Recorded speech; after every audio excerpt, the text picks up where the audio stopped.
नमस्कार दोस्तों, आप देख रहे हैं न्यू डेकोरेशन यूट्यूब चैनल। और तो फ्रेंड्स, इस वीडियो में जानते हैं कि 5G या fifth generation broadband cellular network की वह तकनीक है जो कि अब तक मौजूदा सबसे तेज़ सेलुलर इंटरनेट कनेक्टिविटी मानी जाती है, जो कि 4G को भी भूली बिसरी कहानी बना देगा। और ठीक वैसे ही जैसे 4G में 1G, 2G, 3G के साथ किया था। अगर आप पूछेंगे कि 5G से फ़ायदा क्या है, तो जवाब होगा कि वही फ़ायदा जो रफ्तार का होता है, यानी कि सब कुछ पहले के मुकाबले जल्दी होगा। तो अब 5G स्पीड का असर क्या है, तो आपको बता दें कि जैसे मूवी डाउनलोड करना है तो मूवी डाउनलोडिंग में इसका असर दिखाई देगा। और रियल टाइम ट्रांसलेशन वगैरह हो गया, स्मार्ट शहर और स्मार्ट घर, मतलब ये सब स्मार्टनेस बढ़ जाएंगी इनमें। मतलब स्मार्ट घर मतलब स्मार्ट यूज़र बढ़ जाएंगे। और ड्राइवरलेस गाड़ियाँ, इनका भी उसमें भी यूज़ होगा। टेक्नोलॉजी इंडस्ट्री में रोज़गार के उसमें जो है काफ़ी यूज़ होगा।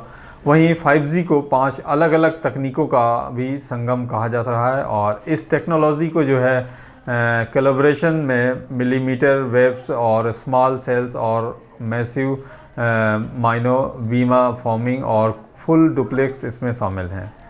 तो फिलहाल हमारे स्मार्टफोन जो है 6 गीगाहर्ट्ज़ के नीचे फ्रीक्वेंसी पर चलते हैं, लेकिन इंटरनेट इस्तेमाल करने वाले उपकरणों की बढ़ती संख्या के कारण यह फ्रीक्वेंसी जो है जाम हो रही है और धीमी भी पड़ती जा रही थी। तो इसलिए जो है अब मिलीमीटर वेव्स के ज़रिए 300 से मतलब 30 से लेकर 300 गीगाहर्ट्ज़ के खाली फ्रीक्वेंसी बैंड को इस्तेमाल करने की तैयारी है। लेकिन वेव लेंथ काफ़ी छोटी होने के कारण मिलीमीटर वेव बहुत अच्छे से ट्रेवल नहीं कर पा रही हैं। इसलिए आसान भाषा में इसे कहूँ तो ये पेड़ या इमारतों जैसी बाधा को पार नहीं कर पाती हैं। तो इसलिए इसके साथ जो है स्मॉल सेल तकनीक को भी मिलाया जा रहा है।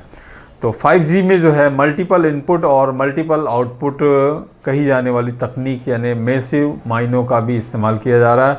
वहीं 4G के टावरों में एंटीनाओं के लिए करीब दर्जन भर पार्ट होते हैं और मैसिव माइनो बेस्ट स्टेशन में जो है एंटीनाओं पर जो है 100 से ज़्यादा पार्ट्स होंगे। लेकिन इतने ज़्यादा सिग्नलों के से जो है क्रॉस कनेक्शन भी होगा और इसलिए चौथी बीमा फॉर्मिंग तकनीक अमल में लाई जाएगी। और इसके ज़रिए जो है सिग्नल एक दूसरे से उलझने के बजाय पर्टिकुलर डायरेक्शन में भेजेंगे और फुल टाइम टेक्नोलॉजी इनकमिंग और आउटगोइंग डाटा को जो है एक साथ हैंडल करेंगी। तो हुआ ये कि जो 5G का जो है नीति शास्त्र, आप समझिए कि 5G का जो भूगोल है, अभी दुनिया के 34 देशों ने जो है 378 शहरों में 5G का इंटरनेट उपलब्ध है। अब ये संख्या अब बढ़ जाएगी क्योंकि भारत में इस साल के आखिर में 5G टेक्नोलॉजी लाए जाने का जो है तमाम कवायद जारी है। लेकिन ग्लोबल टेलीकॉम इंडस्ट्री बॉडी का अनुमान है कि भारत में 2025 तक जो है 92 करोड़ मोबाइल सब्सक्राइबर होंगे, जिसमें से जो है 8.8 करोड़ के आसपास यानी 5G कनेक्शन होगा। और एरिसन ही की एक रिपोर्ट में बताया गया है कि भारतीय ग्राहक 5G सर्विस के लिए मौजूदा टेलीकॉम एक्सपेंसेस में करीब 10% इजाफा करने को तैयार हैं।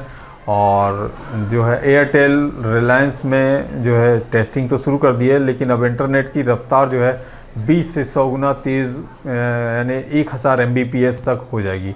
तो मतलब बड़े से बड़े डेटा को आसानी से आप अपलोड, डाउनलोड या ट्रांसफ़र किया जा सकेगा। जो फिल्म जो है 5 से 10 मिनट में डाउनलोड होती थी, वो अब जो है चंद सेकंड में डाउनलोड होंगे। और वीडियोज़ या फिर गेम्स का मज़ा बिना किसी रुकावट के HD क्वालिटी में लिया जा सकेगा। तो घर के सभी स्मार्ट डिवाइस को जो है फ़ोन से कनेक्ट करके जो है बाहर से जो है कंट्रोल कर सकेंगे।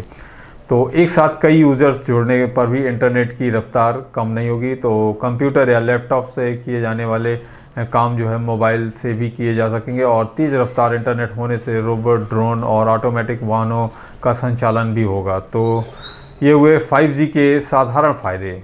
और अब इसके अरसास के तहत जो है समझिए कि किस सेक्टर को कितना ग्रोथ मिल सकता है, तो किस इंडस्ट्री को ज़्यादा फ़ायदा मिलेगा। यूँ कहें तो मैन्युफैक्चरिंग को जो है 20% का अनुमान लगाया गया है, रिटेलर को जो है 12% का अनुमान है, और IT सेक्टर को 11% और एग्रीकल्चर को भी 11% का अनुमान लगाया गया है, और डिफेंस को 10% का अनुमान लगाया जा रहा है।